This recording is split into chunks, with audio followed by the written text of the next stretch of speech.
tal amigos y amigas? Excelente inicio de semana, excelente lunes. Gracias por acompañarnos a través de los medios comunitarios de Corape. Qué gusto es que ustedes se sigan informando junto a nosotros a través de nuestro canal de YouTube Corape Digital TV y nuestros diferentes medios afiliados a la red Corape a nivel nacional.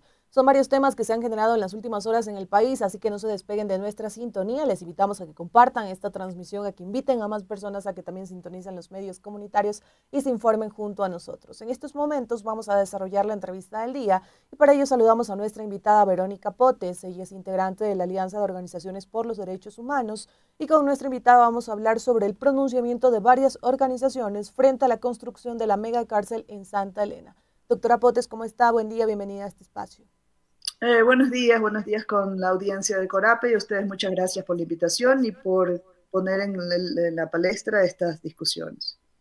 Gracias por acompañarnos. Este viernes 21 de junio el presidente Daniel Noboa anunció el inicio de la construcción de la cárcel de máxima seguridad en Santa Elena, una promesa de su campaña presidencial. Ese mismo día, organizaciones y comuneros realizaron un plantón pacífico en rechazo a esta obra en esa zona. También más de 20 organizaciones emitieron un pronunciamiento en donde denunciaron la construcción de esta cárcel. Hablan de una medida populista que carece de rigor y que se pretende realizar en tierras comunales ancestrales. Quisiéramos que por favor nos amplíe un poco más acerca de esta denuncia. Sí, muchas gracias. Como usted lo ha dicho, es una promesa electoral del presidente Noboa. Si usted recuerda, creo que en enero 6 habían dicho ya, hoy día ponemos la primera piedra. Eran teóricamente dos cárceles, una en la Amazonía, en la provincia de Pastaza, y la otra en la provincia de Santa Elena. Acuérdense también que él ofreció unas barcazas para ahí tener unas cárceles. Ahora por el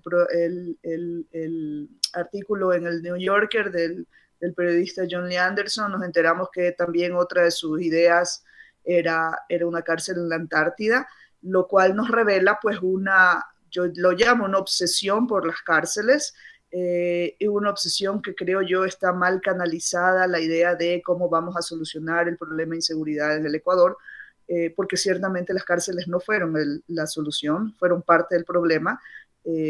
Construir nuevas cárceles, no veo yo realmente dónde está la solución a un problema del cual, insisto, las cárceles fueron parte.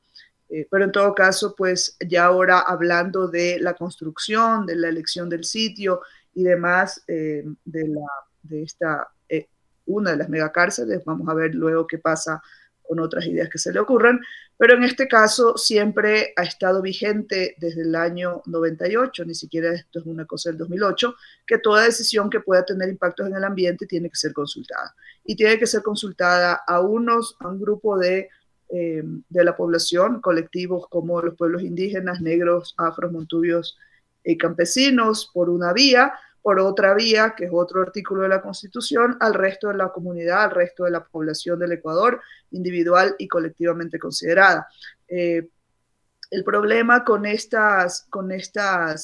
estos derechos es que con el tiempo los gobiernos han tratado de evadir esa obligación y ponen trabas a si es que se tiene que hacer, cómo se tiene que hacer, con quién se tiene que hacer y demás. Y eso es parte de la discusión en este momento ya con los comuneros. Entonces tenemos a la vez un problema macroestructural de interés para toda la ciudadanía ecuatoriana y tenemos a la vez un problema también macro, también estructural, con unos interesados directos que son quienes usan o quienes parte de su vida es el uso de esos bosques, de esos lugares donde se van a hacer, se planea hacer esa cárcel, sin contar además con la gran opacidad en la cual se está haciendo ese proyecto, ¿verdad? Recién salió ayer, veía una nota de Coavisa que decía que ahí donde el viernes el presidente fue a poner la primera piedra de su megacárcel, resulta que no es donde va a ser la cárcel, sino en un lugar unos kilómetros más a algún lado.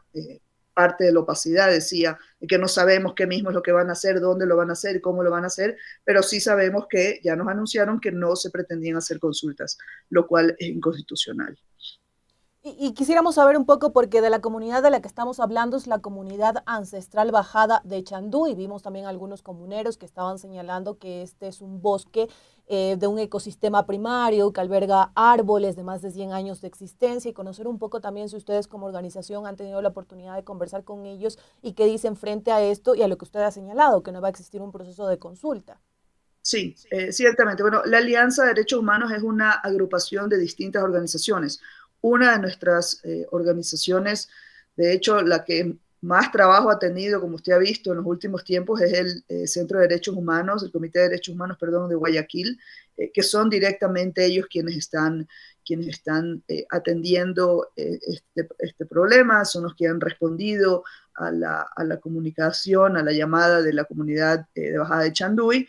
Eh, Aquí hay una cuestión quizás más antes que quisiera aclararla, y es que precisamente porque estos temas de consultas, de grandes obras de infraestructura, por ejemplo, levantan estas discusiones acerca de quién es el que tiene que ser llamado a ser consultado y demás, la Corte Constitucional, ya desde el año 2010, le digo esto, esta es una obligación de mucho antes incluso de la Constitución del 98, pero ante las dudas, ante la poca claridad sobre quién tiene que ser consultado, por qué, cuándo y de qué forma, una de las cosas que dijo la Corte es, mire, hay que hacer un proceso de preconsulta, porque ahí es donde vamos a decidir, a ver, este territorio o este lugar donde yo pienso como Estado a tomar una decisión, en este caso construir una cárcel, estas son las coordenadas, este es el sitio exacto. Entonces tengo que buscar a las personas, a los grupos, a las comunidades, a todo el que esté interesado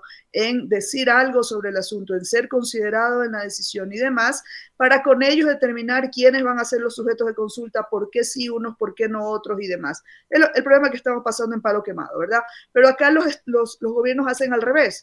Ellos deciden lo que van a hacer, ellos no informan dónde mismo va a ser, no se tiene claridad sobre esto, y entonces la gente que ve que posiblemente es aquí donde se va a hacer esta mega cárcel, entonces tengo ahí un interés en ese bosque, en ese territorio, en esa área. Yo puede que no viva directamente, usted puede ser una persona interesada en los derechos de la naturaleza, en cuyo caso no tiene ni siquiera que alegar un interés directo para usted o un daño directo para usted. Todos deberíamos poder participar de esa decisión, porque es una decisión que finalmente afecta a todo el mundo. Entonces, en este momento, la bajada de Chanduy es la gente que está reclamando y están poniendo la cara, pero no son ellos los únicos, y no lo estoy diciendo para que no los tomen en cuenta, sino para que los tomen en cuenta, pero que se den cuenta el gobierno, que se den cuenta el Estado, la Corte Constitucional, que es la que ha avalado el decreto con el cual se está pretendiendo hacer este proceso inconsulto, se den cuenta de todos los elementos que están involucrados cuando se pretende tomar una decisión en tal opacidad, con tal falta de transparencia, que no sabemos bien quién es qué en este asunto. ¿Me explico?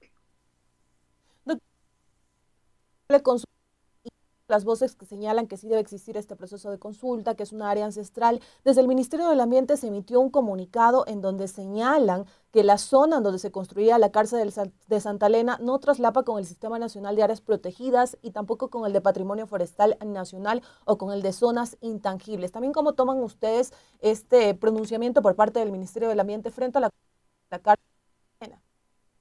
Es un pronunciamiento que aun cuando fuera verdad, y no tenemos razones para pensar que el gobierno, como tiene un interés directo en esto, puede que también esté trampeando.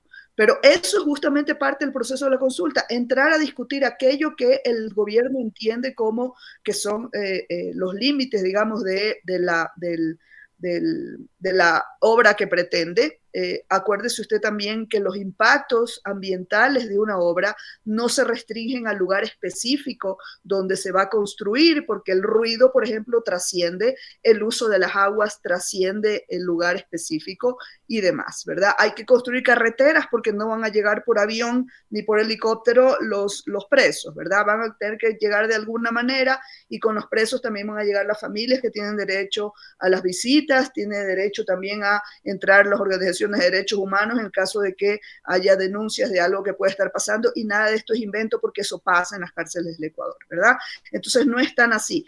Pero suponiendo, vamos a suponer que sea verdad que no traslapa con las áreas que usted ha indicado, eso no es el punto. El artículo 57.7, el artículo 6 del convenio 169, el artículo 398 de la Constitución no dice que hay que consultar solamente cuando hay una potencial traslape con áreas protegidas, ¿verdad? Dice cualquier decisión que pueda impactar al ambiente, y cualquier decisión que pueda impactar al ambiente es que yo aquí en la esquina de mi casa pongo una tienda, ¿verdad? ¿Y sabe por qué pueden ser impactos al ambiente? Porque para anunciarme tendré que poner altavoces, ¿verdad? Porque para vender tendré que construir algo, porque para poder vender y tener una tienda tendré que tener un baño y ese baño va a utilizar agua. Entonces, usted le queda al gobierno del Ecuador demostrar de verdad y fehacientemente que aquella medida que usted piensa tomar no va a tener impactos en el ambiente. No es solamente que no tenga que tener un traslape con área protegida y demás. Si fuera un traslape con área protegida, simplemente no podría hacerlo, ni siquiera bajo consulta. ¿Me explico? Entonces acá lo que estamos diciendo es, primero, tenemos que tener claridad de dónde va a ser, qué es lo que pretenden hacer, porque ahora dicen en el comunicado que usted me ha leído, hay un anexo, en ese anexo dice que las obras son de bajo impacto. Dígame usted cómo una mega cárcel tiene bajo impacto en el ambiente con todo lo que le indico que tiene que tener una cárcel, y yo no soy experta en construcción de cárceles. Estoy simplemente anticipando el trabajo y los impactos que puede tener una obra de infraestructura de la magnitud que es una megacárcel. Ya le dije también que tenemos que tener los caminos, o por último, si van a entrar por helicóptero, tenemos que tener los impactos ambientales del helipuerto. Es decir, aquí nos están realmente viendo la cara a todos los ecuatorianos, pero sobre todo le están viendo la cara a esas comunidades que están reclamando porque ellas sí van a ser las vecinas de todo ese impacto en ese lugar. Doctora Potes, y usted ha señalado algo muy importante y es la palabra claridad, conocer en este caso cuál va a ser la obra que se va a construir con todos esos detalles, discutir una obra de esta magnitud y transparentar la información. Y frente a esto yo le quería consultar, en el comunicado que ustedes emitieron como Organización de Alianza por los Derechos Humanos, se habla de que la comuna Bajada de Chanduy ingresó pedidos de información, por ejemplo, al Ministerio de Agricultura, también al SNAI. ¿Qué nos puede contar? ¿Qué se evidenció? ¿Ellos respondieron? ¿Existe una respuesta por parte de estas instituciones frente a este pedido de información? Que yo sepa, no hay esas respuestas, y si las hay, las preguntas que acabo de plantear siguen pendientes. ¿Me explico? Porque hay una cosa, y eso es lo que nos pasa siempre a las organizaciones generales de derechos humanos cuando hacemos pedidos de información. Los pedidos de información son tomados con tan mala gana y son contestados con tan mala leche, disculpe la expresión, que finalmente terminan siendo bueno, ¿qué mismo es lo que nos están tratando de comunicar? ¿Okay? En el momento yo lo que sé es de ese comunicado que usted tiene, que si usted entra al tweet hay un anexo y hay un muy escueto informe del Ministerio del Ambiente donde dice esto es de bajo impacto, por lo tanto no se necesita consulta. Y eso es todo. Y no sabemos nuevamente dónde es, cuáles son las coordenadas, cuál es la magnitud de las obras que se van a hacer, cuáles son los impactos en el agua, en el agua, en la tierra, en el aire, en los derechos en la naturaleza, que ya no se entienden ni siquiera como el tradicional derecho ambiental de los elementos de la naturaleza, sino los procesos bióticos y los procesos de vida que permite la naturaleza, y en este caso un bosque que, como usted, no sé si conoce el área, yo soy costeña, en la costa, a diferencia de la sierra, tenemos muchos menos bosques naturales en pie, porque mucho ha sido arrasado por actividades de distinta índole, agrícola, actividades de obras de infraestructura y demás. Entonces, todo eso se necesita saber dónde está el estudio de impactos ambientales, se necesita conocer el estudio de impactos ambientales, para eso es la consulta precisamente, para que todos podamos enterarnos. Y mire usted, incluso se lo doy en beneficio del gobierno, puede que tengan todo y todo bien hecho, pero necesitamos saberlo, necesitamos someterlo a escrutinio. La realidad de los estudios de impacto ambiental en este país ha sido que cada vez que lo hemos sometido a escrutinio, no a través de las consultas, porque nunca lo hacen ahí a fondo, porque lo que presentan es cualquier adefesio de información, y termina haciéndose en una corte, como en el caso de Palo Quemado que le estaba diciendo hace un momento, comenzamos a encontrar todos los problemas que tienen los disques estudios de impacto ambiental.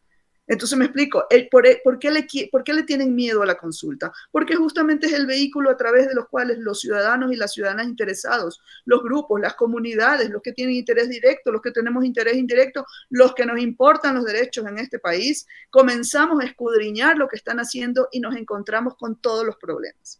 En este caso ni siquiera sabemos si hay un estudio de impactos ambientales y qué dice, porque como ellos ya dicen que solamente es un impacto bajo y yo sigo esperando que me expliquen cuál es el impacto bajo, por eso no puede ser, según ellos, sometido a consulta y eso es inconstitucional nuevamente. Doctora Potes, y ya de manera final, frente a esta vulneración de derechos colectivos y de la naturaleza que se argumenta desde las distintas organizaciones, ¿qué otras acciones ustedes también piensan realizar?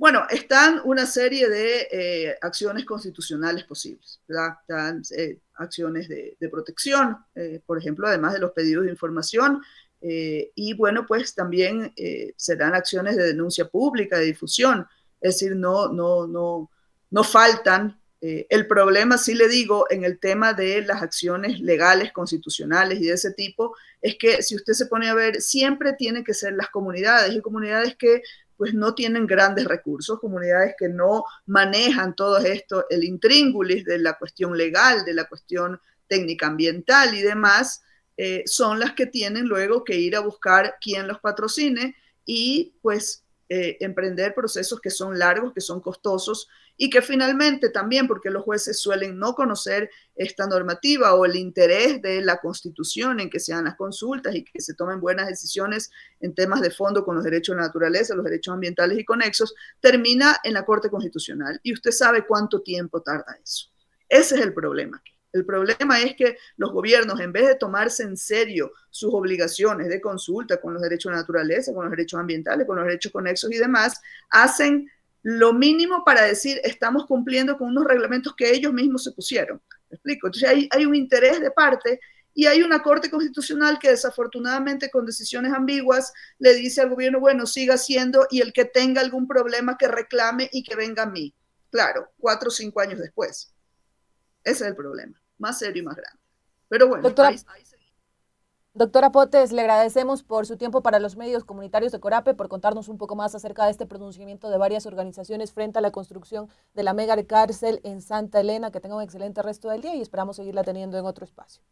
Muchísimas gracias y muchas gracias por poner estos temas en la discusión y a disposición de las comunidades para que entiendan cómo se están vulnerando sus derechos y cómo se los burla en este país. Muchas gracias. Gracias a usted. Amigos y amigas, y con esta entrevista nos vamos a una pausa, pero sigan en sintonía de la red de medios comunitarios que hacemos Corape, que en breve regresamos con ustedes.